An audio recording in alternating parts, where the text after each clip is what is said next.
El 3 de diciembre se acerca y no podríamos dejar de rendir homenaje a un santo tan especial para nosotros los católicos.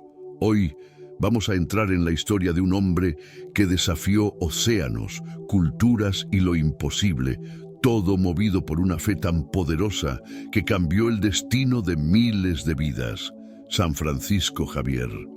Conocido como el gigante de las misiones, él no era solo un santo.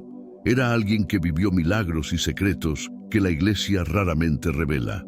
Pero lo que pocos saben es que existe un secreto oculto sobre su misión final, una revelación milagrosa que pocos conocen hasta hoy.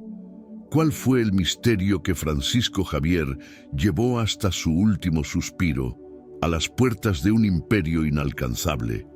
Quédate hasta el final y descubre el misterio de San Francisco Javier, el misionero que cruzó el mundo por la fe, con una valentía que continúa inspirando al mundo hasta hoy. Francisco nació el 7 de abril de 1506 en el Castillo de Javier, una robusta fortaleza situada entre montañas y ríos en la provincia de Navarra, España. Su familia era noble, conocida por el respeto y devoción al cristianismo, algo que impregnaba el aire que él respiraba desde niño. Como el menor de 5 hermanos, Francisco creció rodeado de afecto e instrucción, pero también por la expectativa de que él llevara adelante el honor y el legado de los Javier. Cada día era un aprendizaje entre las actividades cotidianas del castillo y las misas dominicales, en las que él observaba con admiración infantil el fervor de los adultos a su alrededor. Desde temprano tenía un corazón compasivo, siempre atento al sufrimiento de quienes lo rodeaban, lo que intrigaba a su familia, que ya veía en él señales de una sensibilidad inusual. Sin embargo, la tranquilidad y el confort de su infancia se vieron afectados cuando falleció su padre. En ese momento, el joven aún era un niño, pero el dolor de la pérdida lo marcó profundamente. Sintió el peso del vacío y comenzó a cuestionar lo que realmente significaba vivir una vida plena, algo que buscaba entender en silencio, mientras los hermanos mayores asumían las responsabilidades de la familia. La muerte del padre transformó el ambiente antes armonioso en un lugar de tensiones e inquietudes, ya que Navarra también vivía un período turbulento de guerras y disputas políticas. Los Javier, como familia noble, estaban directamente involucrados en esos conflictos, y Francisco se sintió cada vez más presionado por fuerzas externas que escapaban a su control. Al alcanzar la juventud, Francisco ansiaba algo más allá de los muros de su hogar. Era inteligente y determinado, y con el apoyo de su familia, partió hacia la Universidad de París en busca de conocimiento y tal vez un propósito mayor. En ese momento, París era el centro del pensamiento humanista y del renacimiento intelectual, donde las ideas hervían entre debates y estudios profundos.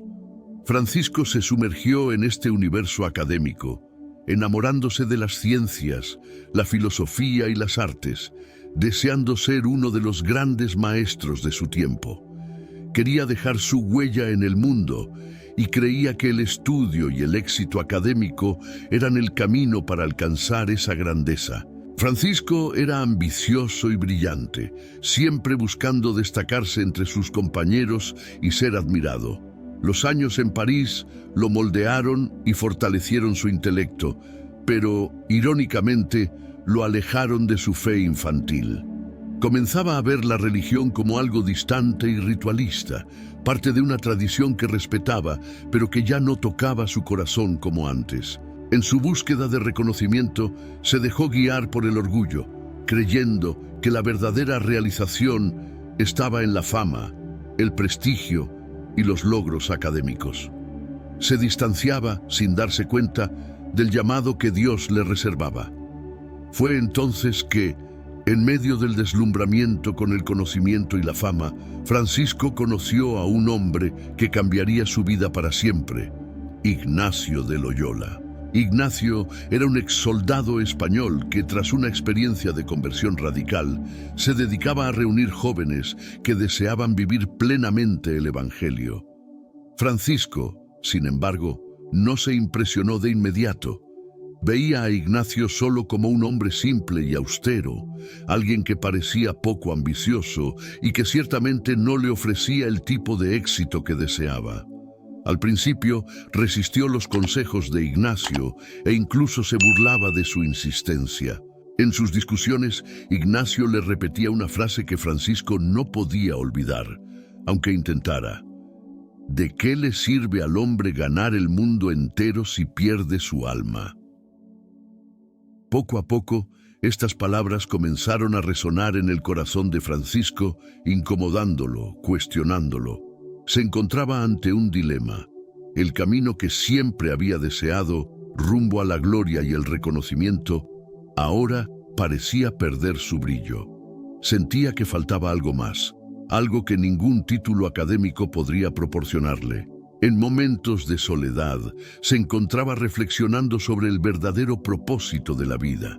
Comenzó a observar a Ignacio con otros ojos, reconociendo en él una paz y un coraje que él mismo jamás había experimentado. Un día, tras una conversación profunda, Francisco comprendió que las palabras de Ignacio no eran una acusación, sino una invitación. Una invitación a dejar de lado el orgullo y la ambición y seguir un camino de entrega y sacrificio. Era una elección difícil. Sabía que aceptar significaba renunciar a todo lo que había planeado para sí, renunciar al reconocimiento y al éxito que tanto anhelaba.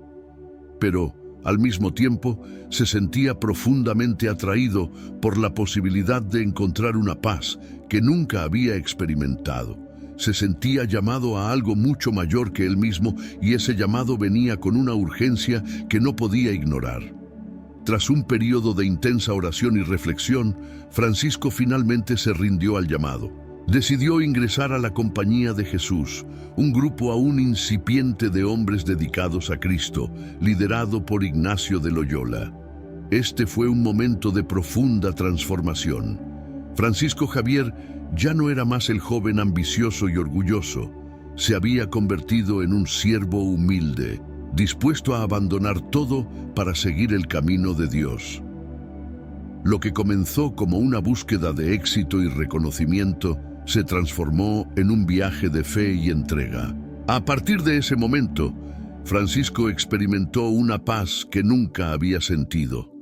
Encontró en Ignacio y en los otros jesuitas una verdadera fraternidad, una hermandad basada en el amor a Dios y en el deseo de servir a los demás. Esta nueva perspectiva dio un sentido completamente nuevo a su vida. Francisco Javier estaba listo para renunciar a cualquier confort y seguridad personal, pues ahora comprendía que su verdadero propósito era servir y que esta misión lo llevaría a lugares mucho más allá de lo que había soñado cuando era joven.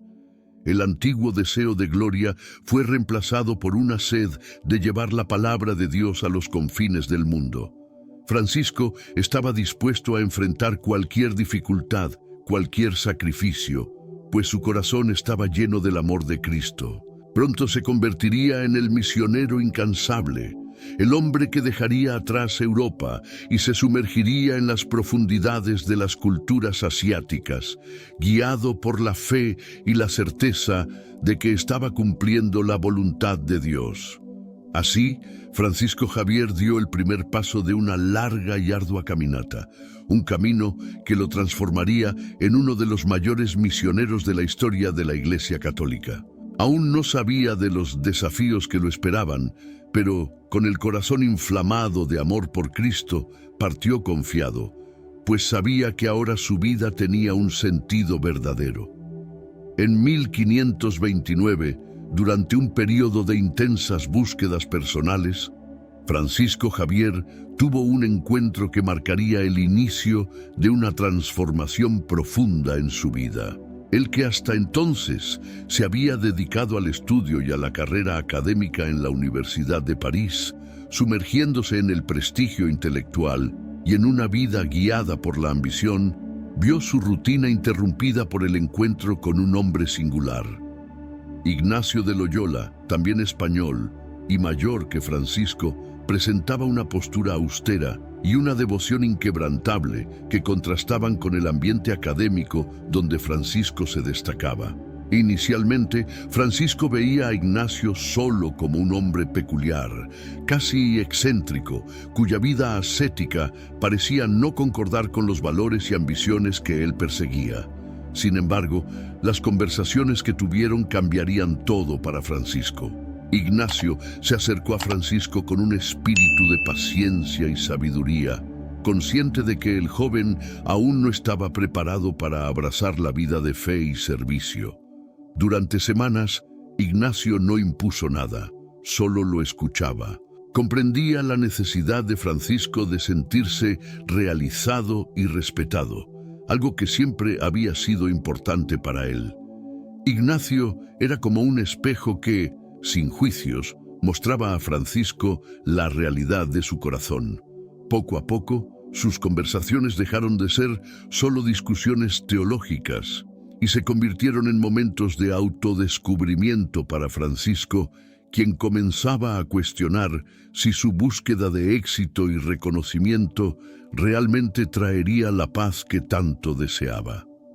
Fue en este período de 1900 encuentros y diálogos que Ignacio lanzó la pregunta que provocó un giro en el alma de Francisco. ¿De qué le sirve al hombre ganar el mundo entero si pierde su alma? Esta frase resonaba en su mente como un llamado profundo, una invitación a mirar hacia adentro y confrontar aquello que temía reconocer, una falta de propósito verdadero. Por primera vez, Francisco se sintió incómodo con su propia vida, con el vacío que los logros académicos no podían llenar. Se daba cuenta ahora de que su vida hasta ese momento había sido moldeada por ambiciones personales, pero que faltaba un propósito mayor, una causa noble que trascendiera sus propios intereses. Los días siguientes fueron intensos y llenos de reflexión para Francisco. Sabía que seguir el llamado que Ignacio le presentaba significaba renunciar a la vida de confort y prestigio por la cual había luchado tanto. Por la noche, en sus oraciones silenciosas, sentía una mezcla de temor y atracción por la idea de abrazar una vida de servicio, entregándose a una misión que lo llevaría a abandonar todo lo que conocía. Esos momentos de oración y duda lo acercaban a una verdad que resistía a aceptar. Francisco se encontraba en una lucha interna, donde el orgullo intentaba mantener su dominio, mientras una nueva forma de amor lo atraía hacia algo mayor. La decisión de Francisco no llegó de inmediato. Pasaba largas horas en la capilla de la universidad, en oración y en busca de señales, tratando de escuchar el llamado de Dios.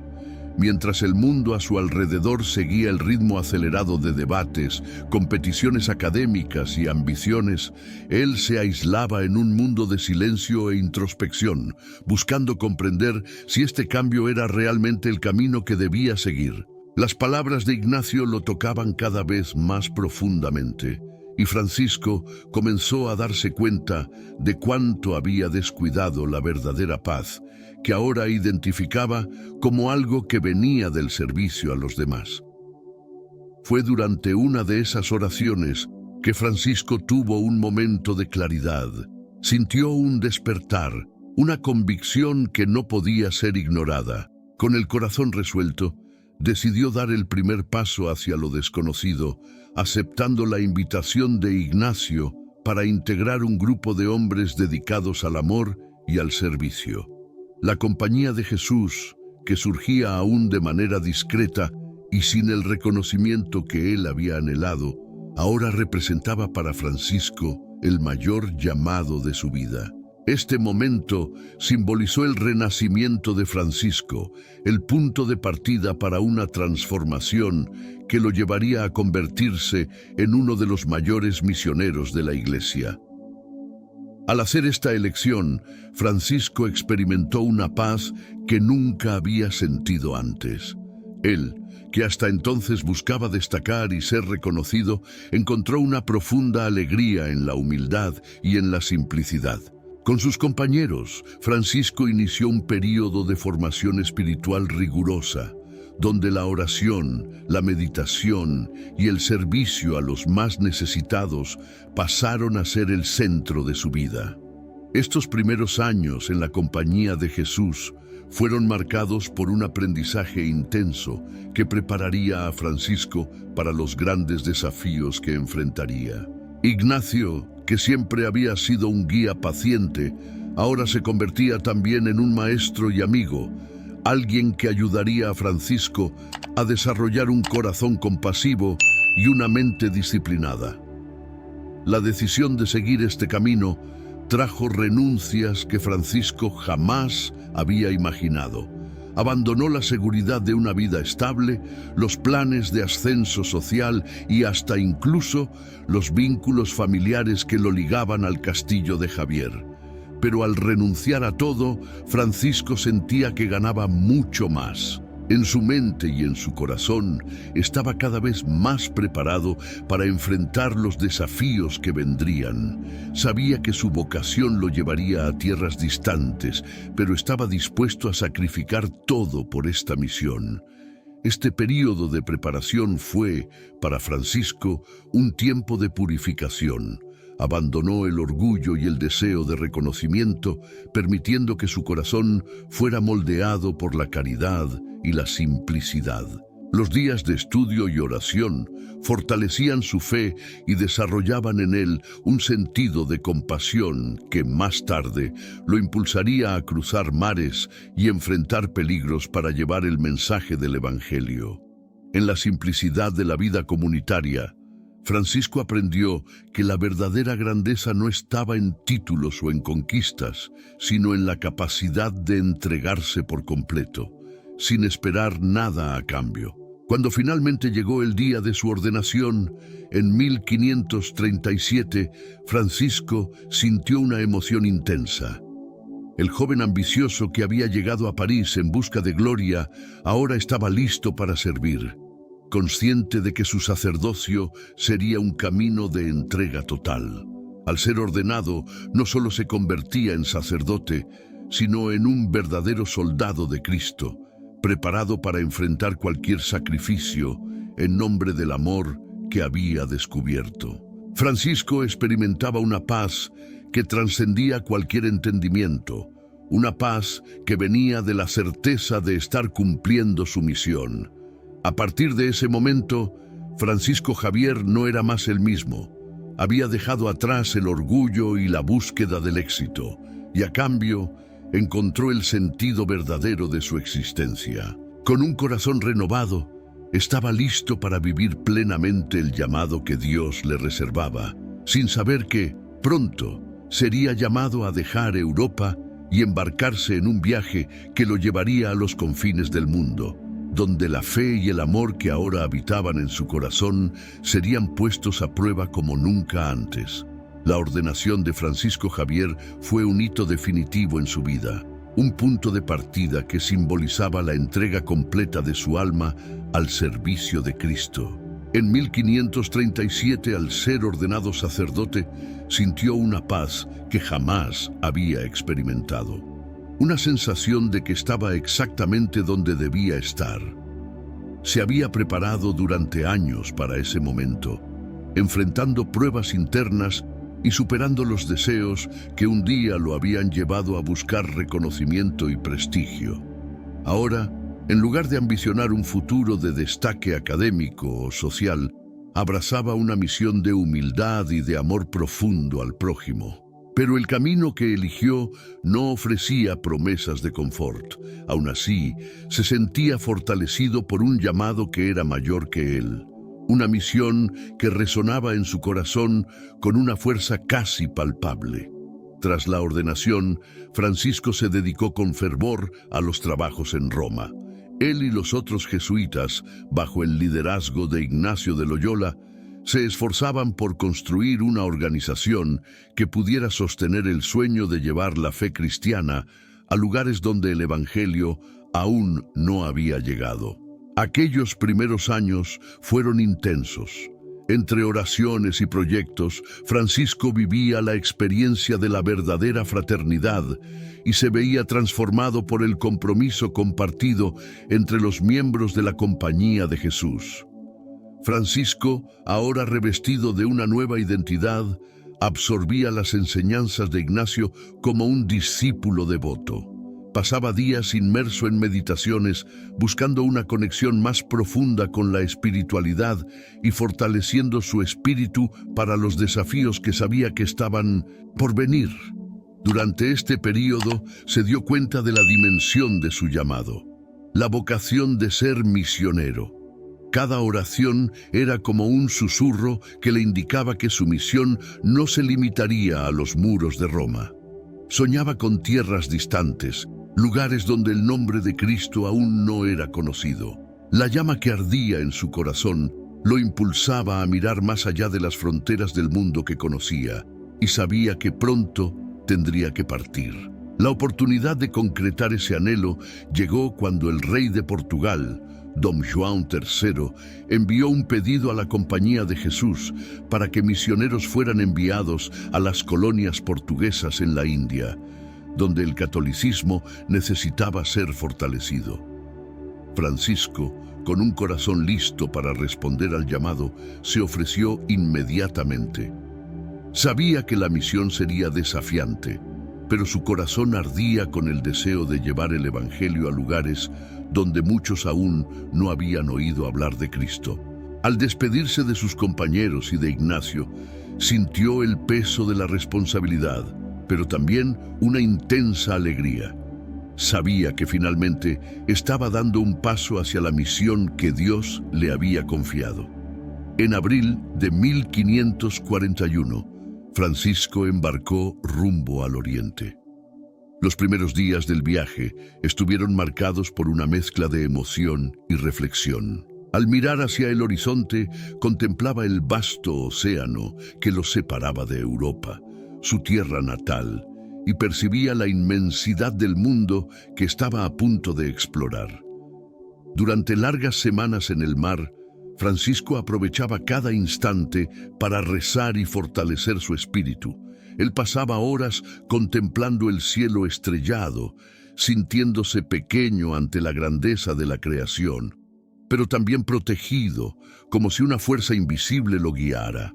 Aprovechaba cada conversación para llevar palabras de consuelo y esperanza a sus compañeros de viaje, ayudándolos a encontrar sentido en la dureza de la jornada. Poco a poco, su ejemplo de humildad y paciencia conquistaba el respeto de todos a bordo. Pasaba sus noches rezando por los marineros y cada amanecer traía consigo un renovado sentido de propósito. Después de meses en alta mar, Francisco finalmente llegó a Goa, en India. Era un nuevo mundo, repleto de colores, aromas y sonidos que nunca había experimentado antes. La ciudad era vibrante, pero también caótica, llena de comerciantes de todas partes del mundo y marcada por una profunda desigualdad social. Goa era, en aquel tiempo, el centro de las operaciones portuguesas en Oriente, y Francisco se dio cuenta de que la misión sería mucho mayor y más compleja de lo que había imaginado. Allí encontró una población que necesitaba no solo asistencia espiritual, sino también apoyo en medio de una realidad dura y desigual. Francisco Javier se sumergió en su nueva misión con determinación y humildad. Caminaba por las calles de Goa, visitando cada esquina y conociendo a las personas que allí vivían. Con el tiempo, se convirtió en una figura conocida, respetada no solo por su papel de sacerdote, sino también por la cercanía que demostraba con las personas. Enseñaba el catecismo a los niños en las plazas, bautizaba a los recién nacidos y acompañaba a las familias en sus necesidades. pero lo más conmovedor era su capacidad de escuchar, de ver el dolor y el sufrimiento de aquellos que estaban a su alrededor y ofrecerles consuelo y comprensión. Al final de cada día, Francisco regresaba a la pequeña habitación donde residía, exhausto, pero con el corazón repleto de paz. Sentía que, finalmente, estaba viviendo plenamente su vocación. Durante las madrugadas, mientras los habitantes dormían, continuaba su misión en silencio, rezando por cada uno de los que había encontrado a lo largo del día. Su fe y su dedicación a la oración eran tan intensas que parecía olvidarse de sí mismo, entregado completamente a la misión que Dios le había confiado. Con el paso de los meses, Francisco extendió su misión más allá de Goa. Comenzó a visitar pequeñas aldeas en el interior, donde la influencia cristiana aún era poca o inexistente. En esos lugares se enfrentó a costumbres y creencias que le eran completamente desconocidas. En lugar de juzgar, Francisco buscaba comprender y respetar la cultura local, sabiendo que solamente a través del respeto y la comprensión podría tocar los corazones de aquellos que deseaba convertir. Aprendió la lengua local, un esfuerzo que sorprendió a los nativos y facilitó la construcción de lazos de confianza y amistad. Francisco no solo predicaba, sino que también cuidaba de los enfermos, acogía a los marginados y mostraba, a través de sus acciones, el amor y la compasión que caracterizan la verdadera fe cristiana. Este testimonio vivo y dedicado atraía cada vez más personas que se sentían acogidas y transformadas por su presencia. Poco a poco, la fe cristiana se extendía por las aldeas y Francisco comenzaba a ver los frutos de su trabajo. Cada bautismo, cada oración compartida y cada vida tocada eran señales de que estaba cumpliendo su misión de manera fiel e inspiradora. En cada paso, Francisco Javier descubría que el llamado de Dios lo conducía por caminos inesperados. Había partido de Lisboa como un joven determinado y ambicioso, pero ahora, en tierras distantes, se daba cuenta de que su verdadera misión era ser la presencia de Cristo para los demás. Después de meses dedicados a Goa y a las aldeas cercanas, Francisco Javier sintió que su misión no estaba completa. Era un hombre de fe inquebrantable, y cuanto más se acercaba a las personas y comprendía sus dificultades, más se daba cuenta de la extensión del trabajo que aún tenía por delante. Sin embargo, la situación era delicada. Las ciudades que ya había visitado carecían de infraestructura y la población, marcada por la pobreza, sufría por la falta de recursos básicos. Francisco escuchaba historias de abuso y explotación, y estas cuestiones lo incomodaban profundamente. Sentía que no podía ignorar las necesidades del pueblo, ni retroceder ante las dificultades.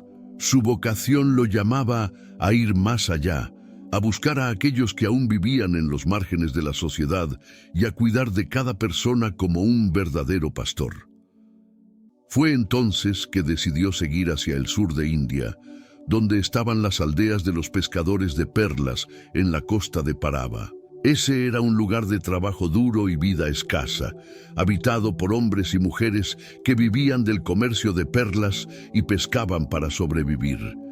Francisco sabía que esta sería una de las mayores pruebas de su misión. Allí no había lujo, solo el intenso calor y la brisa salada del mar, que envolvía el ambiente en una atmósfera de aislamiento y sacrificio. Partió con un corazón firme, listo para enfrentar lo que fuera necesario para llevar la fe a aquellas almas que vivían a la sombra de la marginalización.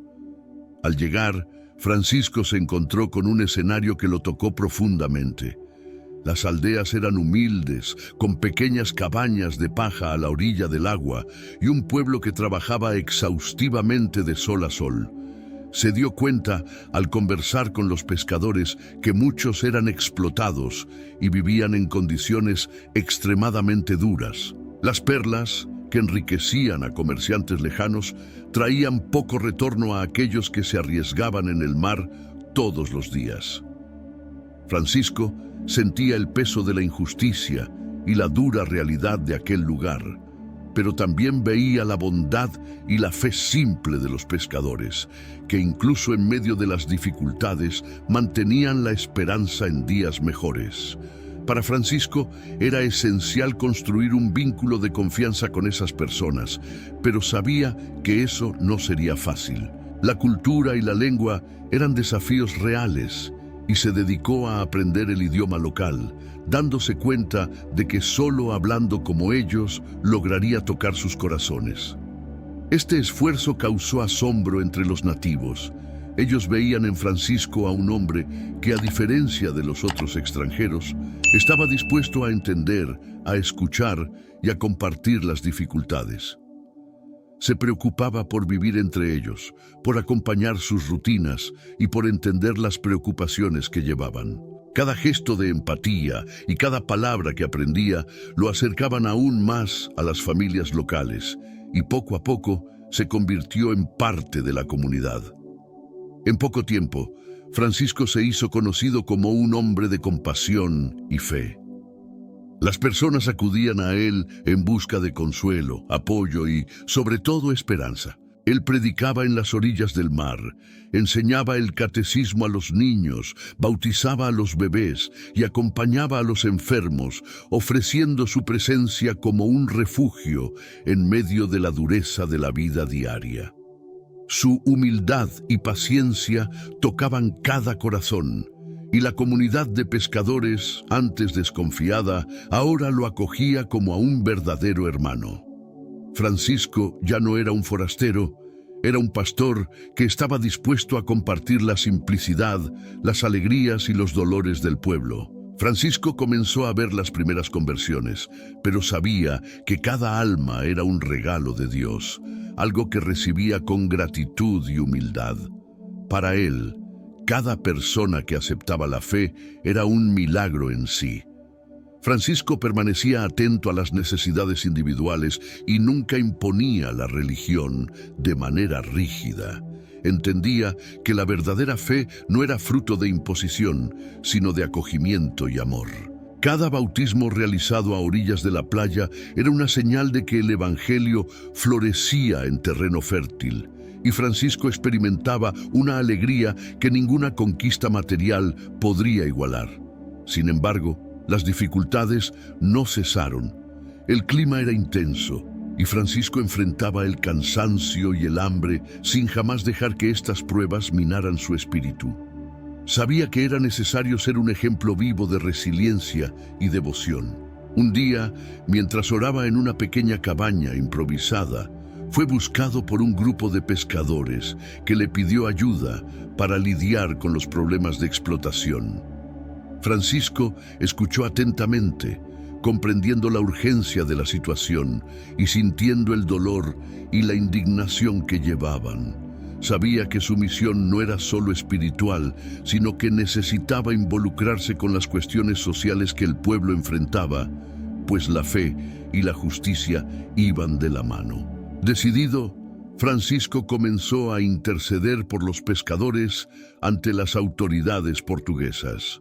Enviaba cartas al gobierno informando sobre las condiciones de vida de los trabajadores y pidiendo que fueran tratados con dignidad. Este gesto fue una de las expresiones más claras de su amor por el prójimo. No temía las consecuencias. Lo que importaba era que cada persona, independientemente de su origen o posición social, fuera respetada y valorada. El apoyo de Francisco trajo fuerza a los pescadores, que ahora veían en él no solo a un sacerdote, sino a un defensor de sus causas. Sentían que ya no estaban solos y que había allí alguien que verdaderamente se preocupaba por su bienestar. La fama de Francisco como un hombre de fe y justicia se extendió más allá de las aldeas, atrayendo la atención de más personas interesadas en conocer su mensaje. Pasaba los días enseñando, acogiendo y cuidando a los necesitados. No había distinción entre jóvenes y ancianos, entre ricos y pobres. Veía en cada rostro la imagen de Dios.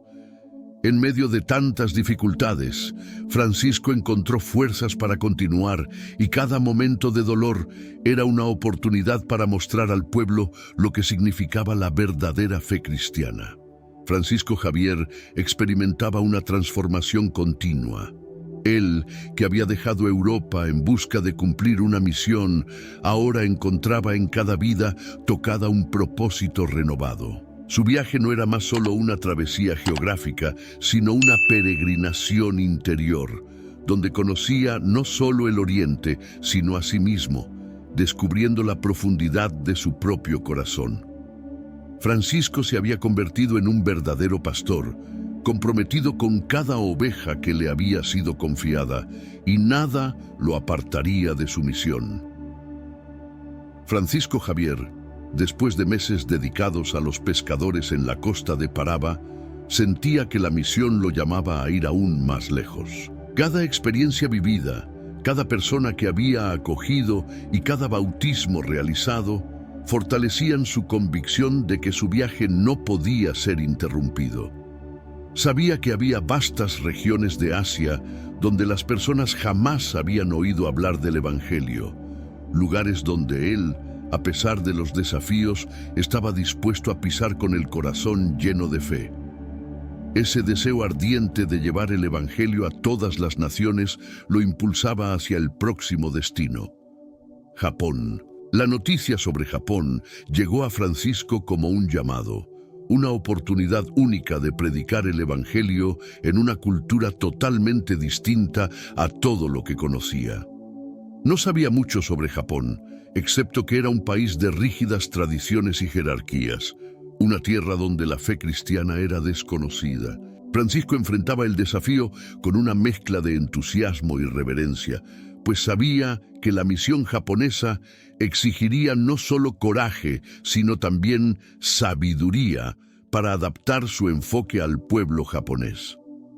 El fascinante desconocido y el deseo de servir como instrumento de Dios lo llevaban a embarcarse en esta nueva jornada con una determinación inquebrantable. En 1549, Francisco llegó a Japón, desembarcando en la ciudad de Kagoshima. Al pisar suelo japonés, fue inmediatamente envuelto por la atmósfera exótica de aquel país. La arquitectura, la ropa, las costumbres y el idioma le eran extraños, y Francisco se dio cuenta, desde el primer instante, de que la misión sería inmensamente desafiante. Sentía que no podría simplemente predicar como lo hacía en las aldeas de la India. Necesitaría tiempo para comprender las costumbres locales, respetar las tradiciones y aprender el idioma. Con humildad comenzó a observar todo a su alrededor, cada gesto, cada expresión y cada palabra, buscando entender el corazón del pueblo japonés. Francisco no perdió tiempo. Para acercarse a los japoneses, optó por vestirse de manera simple y respetuosa, usando ropa local para demostrar que estaba allí como un invitado y no como un extranjero que imponía su propia cultura. Además, Francisco comenzó a estudiar el idioma con disciplina, sabiendo que la comunicación era la clave para construir puentes. Se dedicaba a las lecciones todos los días, practicando las palabras y sonidos que le eran tan extraños, decidido a no rendirse ante las dificultades. Su dedicación y respeto por el idioma nativo sorprendieron a los habitantes de Kagoshima, que comenzaron a verlo no solo como un extranjero, sino como alguien dispuesto a sacrificarse para entender su cultura e historia. A pesar del esfuerzo por aprender el idioma, Francisco sabía que era necesario algo más. Se dio cuenta de que, para conquistar la confianza de los japoneses, necesitaba no solo hablar su lengua, sino entender su filosofía de vida. En Japón, el concepto de honor y disciplina estaba profundamente arraigado, y Francisco, con su humildad y perseverancia, comenzó a comprender que su misión allí también era una prueba de su propia fe. Francisco pasó a observar la manera en que los japoneses valoraban el orden, el respeto y el compromiso. Buscaba adaptar su predicación para reflejar esos valores, mostrando que el Evangelio no estaba en desacuerdo con la moralidad japonesa, sino que podría complementar y enriquecer su cultura. Francisco comenzó a ganar la confianza de los japoneses poco a poco. Los primeros convertidos fueron personas simples, que se encantaron con su humildad y dedicación. Francisco bautizaba con reverencia, sabiendo que cada alma allí era un tesoro raro. Dedicaba tiempo a escuchar los anhelos y preocupaciones de los nuevos convertidos, ayudándoles a crecer en la fe y a comprender las enseñanzas de Cristo. Los japoneses, aunque escépticos al principio, fueron poco a poco viendo que Francisco no tenía interés en destruir su cultura o imponer su visión del mundo. Él traía un mensaje de amor y esperanza que, lejos de amenazar, parecía resonar con algo que ya sentían en sus corazones. Pero la misión de Francisco en Japón también enfrentó obstáculos. En una sociedad altamente jerarquizada, pronto se dio cuenta de que necesitaría conquistar la simpatía de los líderes locales para que su misión pudiera prosperar. Sin el apoyo de las autoridades, la propagación del Evangelio sería limitada y posiblemente reprimida. Francisco oraba intensamente por sabiduría y discernimiento, buscando formas de establecer un diálogo respetuoso con la clase dirigente. Poco a poco comenzó a dialogar con líderes regionales, siempre con una postura de humildad y respeto. Explicaba su misión de manera clara, sin imponer, sino ofreciendo su presencia como una oportunidad de compartir algo que creía de inmenso valor espiritual. En una de las audiencias que logró con un líder local, Francisco enfrentó uno de los momentos más delicados de su misión en Japón. Fue cuestionado sobre la fe cristiana y desafiado a explicar el motivo de su presencia en ese territorio. Francisco sabía que cualquier error podría significar la interrupción de su misión, pero se mantuvo calmado. Con una serenidad que solo el amor por su vocación podría proporcionar, explicó que su fe lo motivaba a atravesar océanos y tierras desconocidas para llevar un mensaje de amor y compasión. Su sinceridad tocó al líder, que, impresionado por la valentía y la pureza de su devoción, le permitió continuar con su misión. A pesar de los pequeños avances, Francisco sabía que aún había mucho por hacer. Las conversiones eran lentas y cada paso parecía exigir un esfuerzo redoblado. A veces se sentía frustrado por la dificultad de penetrar en la complejidad cultural japonesa. Sin embargo, esos desafíos no lo abatían, por el contrario, lo motivaban a dedicarse aún más. Francisco dedicaba noches enteras en oración, suplicando por fuerza y paciencia para seguir adelante. Aceptaba que quizás no cosecharía muchos frutos durante su vida, pero sentía una responsabilidad mayor, la de plantar semillas que, en el momento adecuado, germinarían. Con el paso de los meses, Francisco comenzó a darse cuenta de que su misión en Japón era un camino de aprendizaje tanto para él como para aquellos que acogían su mensaje. Cada enseñanza, cada bautismo y cada pequeña victoria lo acercaban más a Dios. Entendía que la fe no era algo que se imponía, sino una experiencia que se transmitía a través de la convivencia, el ejemplo y la paciencia. La fe que él traía no era una fuerza que invadía, sino una luz que iluminaba de manera suave y respetuosa los corazones que se abrían al mensaje de Cristo. Francisco continuó su misión en Japón con un fervor que lo impulsaba incluso en los momentos de dificultad. Veía cada obstáculo como una prueba de su fe y perseverancia, y a cada persona que acogía la fe como un don precioso. En Japón, Francisco encontró no solo desafíos, sino también una nueva dimensión de su propia espiritualidad. Descubrió que el verdadero misionero no era aquel que transformaba a los otros, sino aquel que se dejaba transformar por el amor que traía consigo. Con el paso del tiempo en Japón, Francisco Javier descubrió que la misión que había asumido era más difícil y compleja de lo que había imaginado. El avance era lento y cada pequeña victoria parecía ir acompañada de un nuevo desafío. Pero él no se dejaba abatir. Francisco estaba determinado a adaptarse y a encontrar maneras de hacer su mensaje comprensible y atractivo para el pueblo japonés. La fe que lo movía no era una imposición desde afuera, sino una invitación a la transformación que él creía que podría enriquecer la vida de los japoneses. Sabía que necesitaría paciencia y cada día le enseñaba más sobre la importancia de respetar el ritmo de las personas que se acercaban al cristianismo por primera vez. En una de las ciudades donde predicaba, Francisco se enfrentó a uno de los dilemas más desafiantes de su misión. Había una expectativa entre los japoneses de que para ser considerado un verdadero maestro de virtudes, él necesitaría demostrar sabiduría y conocimiento no solo en religión, sino también en filosofía y ética, áreas que eran altamente respetadas en la cultura local.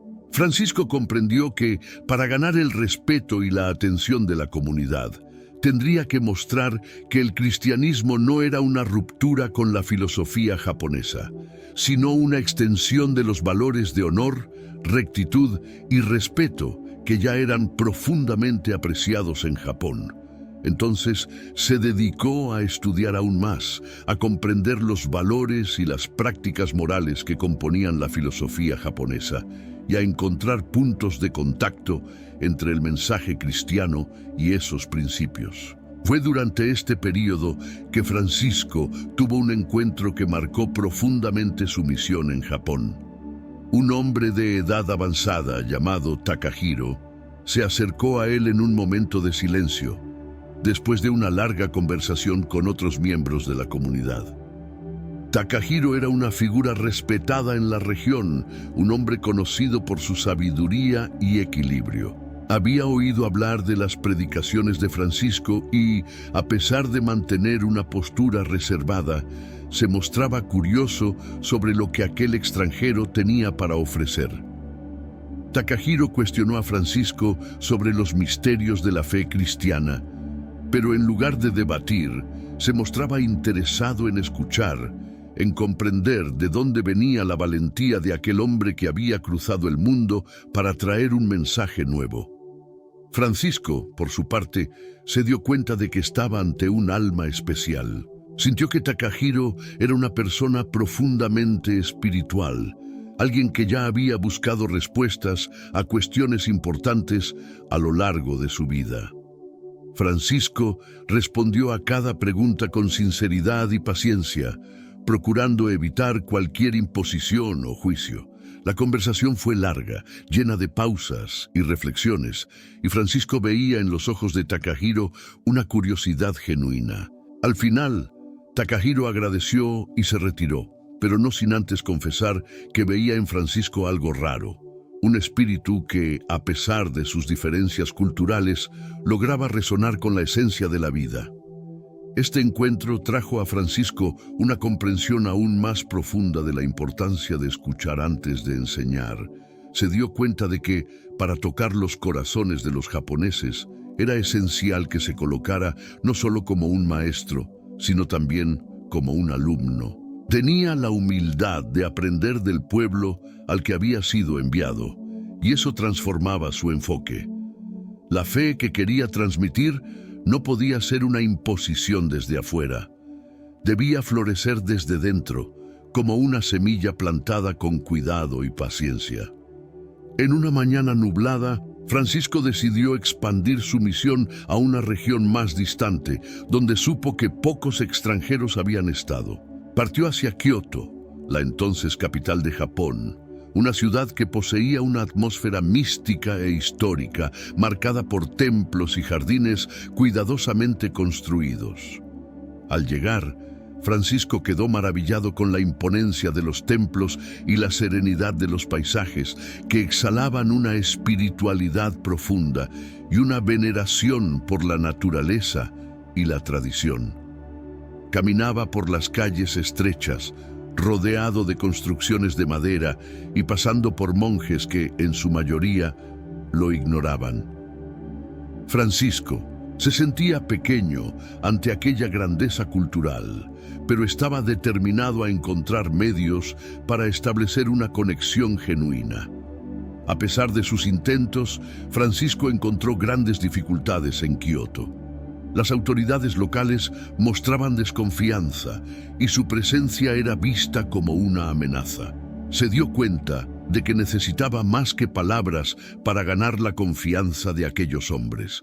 La atmósfera de tensión se intensificaba, pero Francisco, en lugar de rendirse, encontró una nueva fuerza en la oración. Pasaba horas en meditación, buscando la serenidad necesaria para continuar su misión, y pedía a Dios que lo guiara a actuar con sabiduría y cautela. Sabía que cualquier movimiento imprudente podría comprometer su misión no solo en Kioto, sino en todo Japón. Las semanas en Kioto estuvieron marcadas por frustraciones y momentos de silencio, pero Francisco aprovechó ese tiempo para observar y aprender. Asistía a las ceremonias y meditaba sobre la profundidad de la espiritualidad japonesa, comprendiendo que allí había algo más de lo que podría percibir inicialmente. Estas reflexiones transformaban a Francisco por dentro, haciéndole ver que su propia fe se volvía más rica al abrirse al respeto y la admiración por la cultura que lo acogía. La misión en Japón, que había comenzado como un gran desafío, se convirtió en un espejo de autoconocimiento, donde Francisco se enfrentaba a sus propios límites y era forzado a enfrentarlos con humildad y perseverancia. Cuando finalmente dejó Kioto, Francisco sintió que, a pesar de las dificultades, algo valioso había sido conquistado. Regresó a sus convertidos con el corazón más sereno, listo para continuar su misión con un nuevo enfoque, respetando aún más el ritmo y los valores de los japoneses. Había aprendido que para ser un verdadero misionero se necesitaba más que valor. Se necesitaba amor genuino por cada persona, amor que se manifestaba en la paciencia y el respeto por la libertad de cada uno. De vuelta a las aldeas, Francisco se dedicó a fortalecer la fe de aquellos que habían aceptado el cristianismo. Él enseñaba con un amor renovado y cada conversión era una celebración sincera. Sabía que no podría convertir a todo Japón en su vida, pero cada alma que se abría a la fe era una victoria, un signo de que su misión se estaba cumpliendo de manera genuina. Después de años en Japón, Francisco Javier comenzaba a sentir que su misión lo llamaba más allá de las islas que había aprendido a amar. A pesar de tener el corazón dividido, sabía que su vocación era llevar la fe a tierras aún más distantes, especialmente a China, una nación envuelta en misterio y prestigio.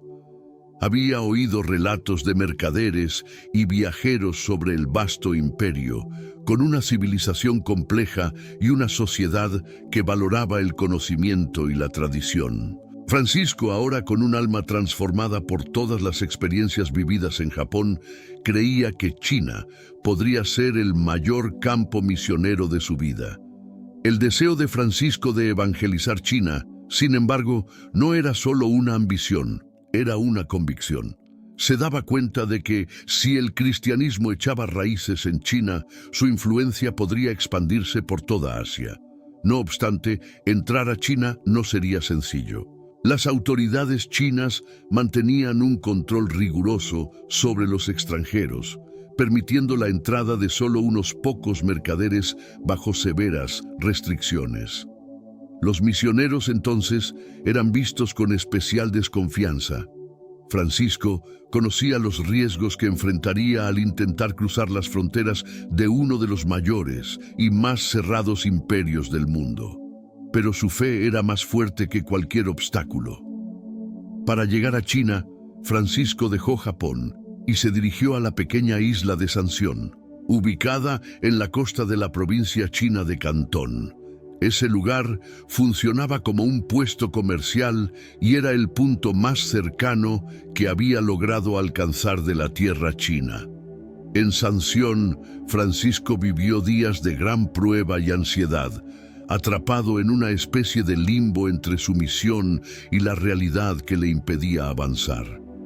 Dependía de la buena voluntad de los mercaderes que allí circulaban y de un capitán que aceptara correr el riesgo de transportarlo al continente. Durante ese periodo de espera, Francisco pasaba horas en oración y meditación, preparando su corazón para lo que vendría, incierto de si lograría cumplir el sueño que lo consumía. Mientras aguardaba, la salud de Francisco comenzó a deteriorarse. El clima de Sanción era severo, marcado por una humedad constante y por el calor sofocante que debilitaban el cuerpo y la mente. Francisco, acostumbrado a condiciones duras, intentaba mantener la serenidad, pero el aislamiento y las dificultades físicas imponían un sufrimiento intenso. Cada día sentía que sus fuerzas disminuían, pero su determinación permanecía intacta. Sabía que el llamado a China era real y que, de alguna manera, Dios abriría una puerta para él. Durante aquellos días de fragilidad, Francisco comenzó a reflexionar sobre toda su trayectoria. Recordó su tiempo en París, su juventud inquieta y ambiciosa, los encuentros con Ignacio de Loyola y la transformación radical que había experimentado a lo largo de los años. Comprendía, ahora, de manera más profunda que nunca, que cada paso de su viaje había sido una preparación para aquel momento de prueba. Todos los desafíos y sacrificios anteriores habían moldeado su espíritu, haciéndolo capaz de enfrentar con fe inquebrantable aquella última y quizás más desafiante misión. Con el tiempo, la situación de Francisco empeoró. Sin los cuidados necesarios y sin la estructura para tratar las fiebres que lo acometían, comenzó a luchar contra un cansancio extremo que le quitaba las fuerzas para cualquier actividad. Aún así, se resistía a rendirse a la debilidad. Aquellos a su alrededor relataban que, aunque debilitado, Francisco mantenía la serenidad y la esperanza. En los momentos de mayor dolor, repetía oraciones y meditaba sobre la misión que tanto deseaba cumplir. No se quejaba y su paciencia y fe servían de ejemplo para aquellos que atestiguaban su sufrimiento. En los últimos días de noviembre de 1552, Francisco se dio cuenta de que quizás no lograría alcanzar China. La enfermedad lo consumía rápidamente y se encontraba en una cabaña improvisada, solo y sin los amigos y hermanos de la Compañía de Jesús que lo habían acompañado a lo largo de los años. A pesar del dolor, no mostraba miedo. En sus últimas horas, Francisco entregó su vida en manos de Dios, aceptando con humildad el destino que se presentaba. La paz que emanaba de su semblante era un testimonio de su fe profunda, una fe que no vacilaba, incluso ante la muerte inminente. En la madrugada del 3 de diciembre de 1552, Francisco Javier falleció en Sanción, a pocos kilómetros de la tan ansiada tierra china. La noticia de su muerte se esparció rápidamente entre los cristianos y los amigos que había hecho en el camino. Su partida fue sentida con gran pesar, pero también con la certeza de que su vida había sido un testimonio extraordinario de fe y coraje. Francisco no pudo ver el cristianismo florecer en China, pero plantó semillas de esperanza e inspiración que más tarde germinarían y alcanzarían a miles de personas en tierras distantes. La muerte de Francisco Javier en una cabaña modesta en la isla de Sanción repercutió profundamente entre sus amigos, compañeros y los fieles que había conquistado a lo largo de su misión. En pocos días, la noticia se esparció por las colonias portuguesas y los reinos lejanos que había visitado. Aquel que había dejado su patria con el ardiente deseo de evangelizar Oriente, ahora se encontraba en un humilde descanso, lejos de la gloria humana, pero inmensamente cerca del cumplimiento de su vocación.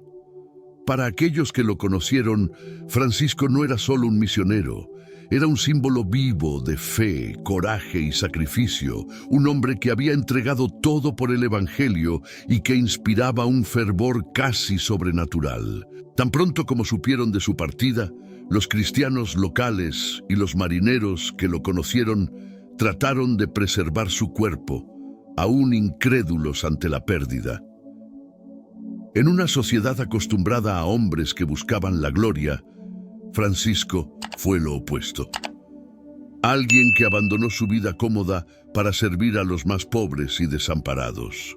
El cuerpo de Francisco fue sepultado temporalmente en Sanción, pero la devoción hacia él creció rápidamente y pronto surgió el deseo de transportar sus restos mortales a Goa, la ciudad donde había iniciado su misión en Oriente y que se había convertido en un centro de fe para aquellos que él había convertido.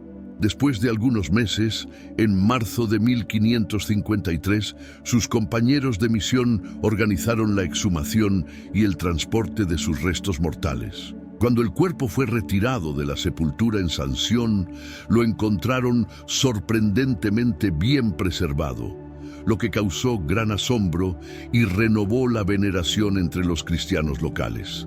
Para muchos, este era un signo claro de su santidad, un reflejo visible de la gracia que había poseído en vida. La noticia de que el cuerpo de Francisco Javier permaneciera incorrupto reforzó aún más la imagen que sus seguidores tenían de él. Un hombre cuya alma fue tan fiel a Dios que incluso la materia que lo revestía fue preservada. El viaje a Goa fue largo y estuvo lleno de momentos de emoción. La embarcación que transportaba los restos mortales de Francisco navegaba por el Océano Índico y los marineros y pasajeros a bordo dedicaban oraciones y cantos al santo que les había traído la fe.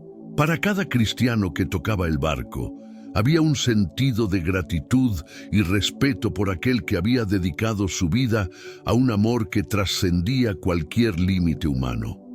En cada puerto donde la embarcación atracaba, multitudes se reunían para rendir homenaje, y la devoción a Francisco Javier comenzaba a tomar aires de peregrinación.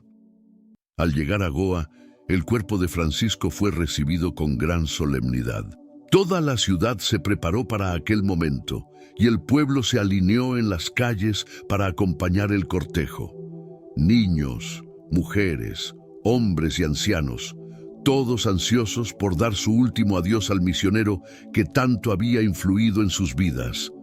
Era un espectáculo de fe, un tributo popular que demostraba cuánto Francisco había tocado el corazón de esa gente. Los fieles creían que él continuaba intercediendo por ellos, incluso después de su muerte, y sentían que una parte de su presencia aún los acompañaba. Francisco fue sepultado en la iglesia del Buen Jesús, donde su cuerpo permaneció en estado de veneración. A lo largo de los años, la tumba de Francisco Javier se convirtió en un lugar de peregrinación y su historia resonó en toda la cristiandad. Relatos de gracias y milagros asociados a él se multiplicaron, reforzando la imagen de un hombre cuya santidad y devoción continuaban inspirando a miles de fieles, desde los más simples hasta los más eruditos. La devoción a Francisco Javier se extendió por todo el mundo católico y fue canonizado en 1622, siendo reconocido como uno de los mayores misioneros de la Iglesia. Incluso después de su canonización, la influencia de Francisco Javier perduró.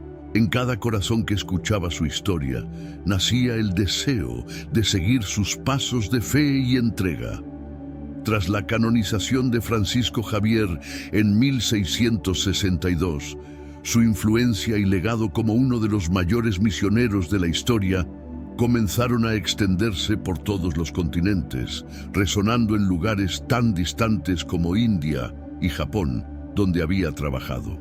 Su santidad fue ahora reconocida oficialmente por la Iglesia, pero para los cristianos que lo habían conocido personalmente o escuchado sus relatos, su importancia superaba cualquier título. Francisco se había convertido en un símbolo de coraje y dedicación, alguien que se había entregado por completo, sin reservas, en favor de la fe y del amor al prójimo. A partir de entonces, la veneración al santo creció exponencialmente, dando inicio a un culto fervoroso y a una devoción que alcanzaría generaciones. En la iglesia del Buen Jesús, en Goa, donde su cuerpo reposaba, la tumba de Francisco Javier pronto se convirtió en uno de los mayores centros de peregrinación de Oriente. Cristianos venidos de varias regiones de Asia y Europa hacían largos viajes para visitar el lugar. Las multitudes se reunían no solo para pedir gracias, sino también para experimentar la fuerza espiritual que la tumba irradiaba. Hombres y mujeres humildes, comerciantes y nobles, todos se postraban ante el altar donde Francisco había sido sepultado. Cada uno traía consigo historias de fe y milagros, relatos de intercesiones y bendiciones que habían transformado sus vidas después de invocar al santo misionero. La fama de Francisco Javier no se limitaba a Asia. En Europa, su historia de vida se contaba en iglesias y plazas. En universidades y conventos era visto como el ejemplo perfecto del hombre que supo unir erudición y caridad, un santo que, incluso en medio de las privaciones, nunca abandonó su búsqueda de conocimiento y comprensión de los pueblos que deseaba evangelizar. Muchos jóvenes, al escuchar sus historias, se sentían inspirados a seguir sus pasos, dedicándose al sacerdocio y a la vida misionera. Francisco se convertía, así, en un modelo para aquellos que querían servir a la Iglesia con el mismo celo y dedicación. En Asia, especialmente, la devoción a Francisco asumió proporciones extraordinarias. En Goa, cada 10 años, el cuerpo del santo era expuesto para la veneración pública, y las celebraciones eran acompañadas por ceremonias grandiosas y procesiones que atravesaban la ciudad. Peregrinos de todas partes de India y más allá venían con devoción y gratitud, y las festividades se convertían en una oportunidad para reafirmar la fe y revivir las enseñanzas de Francisco. Estas ocasiones siempre estaban marcadas por historias emocionantes de personas que, tocadas por la fe y el ejemplo del santo, encontraban renovación espiritual al participar de las celebraciones. Uno de los aspectos más destacados de su veneración era el hecho de que, incluso en culturas y religiones diferentes, Francisco Javier era visto con profundo respeto. En Japón, donde la situación de los cristianos estaba marcada por la persecución, su memoria continuaba viva.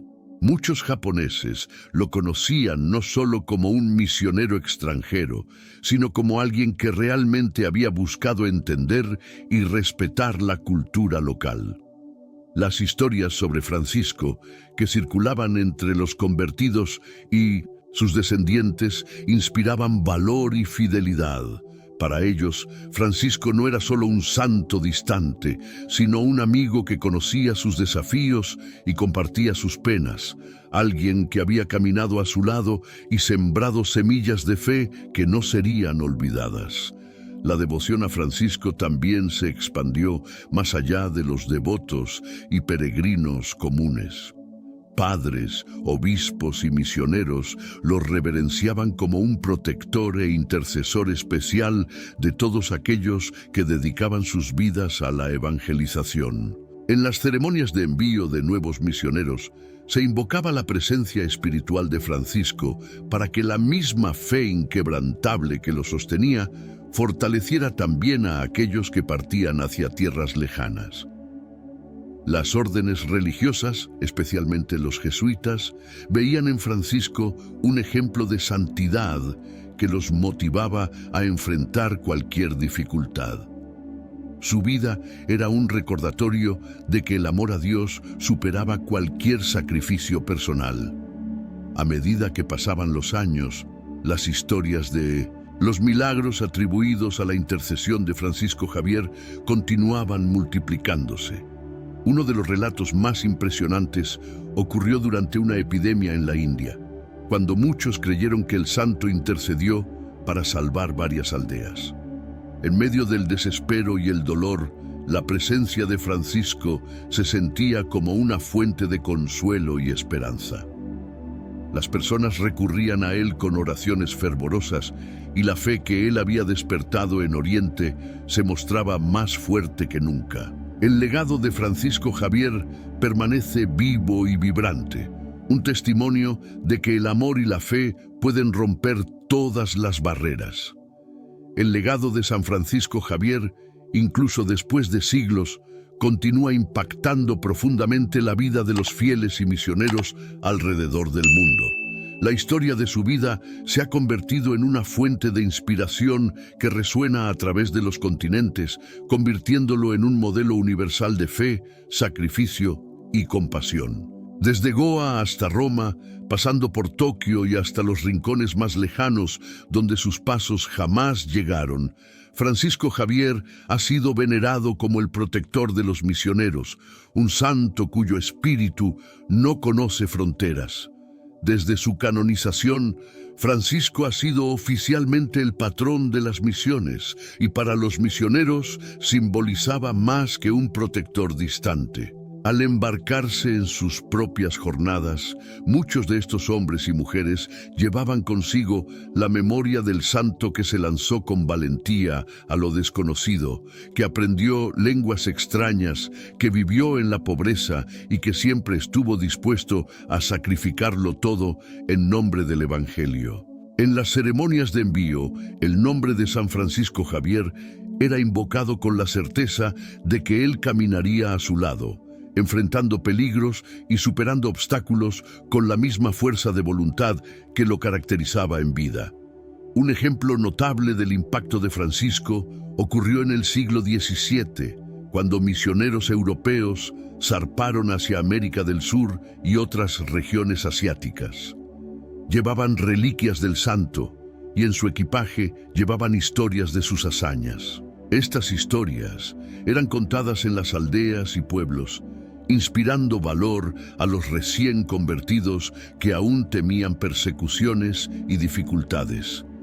El nombre de Francisco Javier se convirtió en un símbolo de fuerza, y los misioneros, al compartir su historia, fortalecían a los cristianos de las nuevas tierras con el ejemplo del hombre que había arriesgado todo para llevar la fe a tierras desconocidas. En la India, donde Francisco comenzó su misión, su tumba en Goa continuaba atrayendo a una multitud de peregrinos.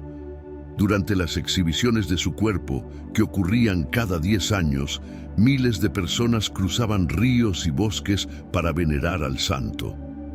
La ciudad de Goa se convertía en un fervoroso centro espiritual, donde cristianos e incluso fieles de otras religiones venían en busca de paz, sanación e inspiración. En cada uno de esos eventos, el poder espiritual de Francisco era revivido. El pueblo cantaba himnos, encendía velas y rezaba alrededor del altar donde su cuerpo reposaba. Cada década, historias de milagros y de bendiciones alcanzadas por la intercesión de San Francisco se renovaban, manteniendo viva la fe en la santidad de aquel que dedicó su vida a Oriente. En Japón, donde Francisco había enfrentado desafíos culturales y sociales únicos, su memoria también resistía. Aunque el cristianismo había sufrido periodos de gran represión, los convertidos japoneses preservaron la historia del santo. Pasaban su historia de generación en generación, en secreto y con devoción. Francisco era recordado como un amigo que los comprendía, alguien que no solo predicó la fe, sino que vivió entre ellos, respetando sus tradiciones y buscando siempre el bien de la comunidad. Para muchos japoneses, el nombre de Francisco simbolizaba un ejemplo de perseverancia y respeto, un cristiano que no deseaba destruir su cultura, sino enriquecerla con la presencia de Cristo. Además de Japón y la India, la devoción a San Francisco Javier se expandió a Europa, donde se había convertido en un ejemplo para aquellos que deseaban combinar el fervor misionero con un profundo respeto por las culturas locales.